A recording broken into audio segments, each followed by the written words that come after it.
골로새서 1장 24절입니다.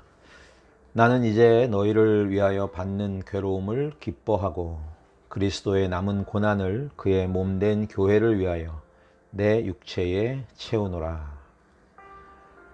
지난 며칠 동안 원인 모를 허리 통증으로 잠을 제대로 자지 못했습니다.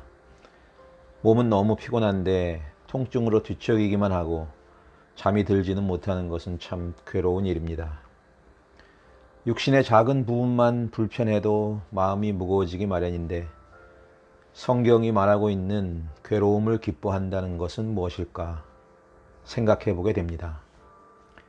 사도 바울은 자신이 받는 괴로움이 그리스도의 몸된 교회를 위하여 그리스도의 고난을 자신의 육체에 채우는 것이라고 그래서 기뻐한다고 말하고 있습니다.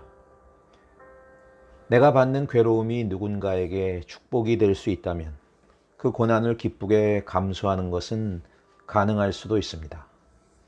그러나 그 축복이 이 땅에서 잠시뿐인 것이라면 그것을 위한 괴로움도 헛된 것일 뿐입니다. 바울이 자신의 괴로움을 기뻐하는 것은 그로 인해 교회가 받을 축복이 영원한 것이기 때문이었습니다. 그리스도께서는 인간의 죄를 대신하여 고난을 받으셨고 그리스도를 믿는 자들마다 그의 몸된 교회가 되었습니다. 그리고 이제 그리스도의 몸된 교회는 이 세상에서 그리스도를 위하여 고난을 받습니다. 이것을 바울은 그리스도의 남은 고난이라고 표현합니다. 이 고난은 한마디로 표현하자면 복음과 진리를 위해 받는 고난, 곧 하나님의 아들을 영화롭게 하기 위한 고난입니다. 교회가 하나님의 아들을 영화롭게 할 때 그 결과로 이 세상에서는 고난과 핍박을 받을 것이고 하나님의 나라에서는 존귀와 영광을 받을 것입니다. 이것이 주 예수 그리스도의 고난과 영광에 참여하는 교회의 모습입니다. 그리스도 안에 있는 성도라면 단 한 사람도 여기에서 예외일 수는 없습니다. 모든 인간은 이 고통 많은 세상에서 매일매일 살아가고 있습니다. 그런데 육신의 고통이든지 마음의 고통이든지 아니면 영혼의 고통이든지 만약 그 고통이 이 땅에서 사는 동안만 누릴 짧은 축복을 위해 겪는 것들이라면 결국 인생은 아무런 의미 없는 고통의 연속일 뿐입니다.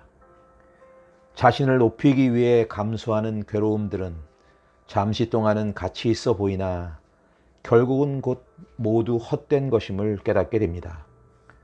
그러나 그리스도를 높이기 위해 사는 인생들이 겪는 고난은 하나님께서 허락하신 것으로서 영원한 가치가 있습니다. 이러한 고난을 통해 하나님께서 영광을 받으시며 세상에는 그리스도의 빛이 비추어집니다. 그리스도인에게는 허리 통증과 같은 육신의 작은 고통도 하나님의 말씀이 되어 심령에 들리게 하시는 축복이 있다는 사실을 깨닫게 됩니다. 날마다 우리를 그리스도의 형상으로 빚어가시는 하나님의 세밀한 손길을 신뢰할 때에 우리에게 모든 괴로움을 이기는 기쁨이 있을 것입니다. 기도합니다. 하나님 아버지를 믿고 순종하는 증거로 고난을 받게 하심을 감사합니다. 날마다 예수 그리스도를 영화롭게 하는 그리스도의 몸이 되도록 저희들을 빚으시는 하나님 아버지를 기뻐하며 신뢰하며 찬양합니다. 예수 그리스도의 이름으로 기도드립니다. 아멘.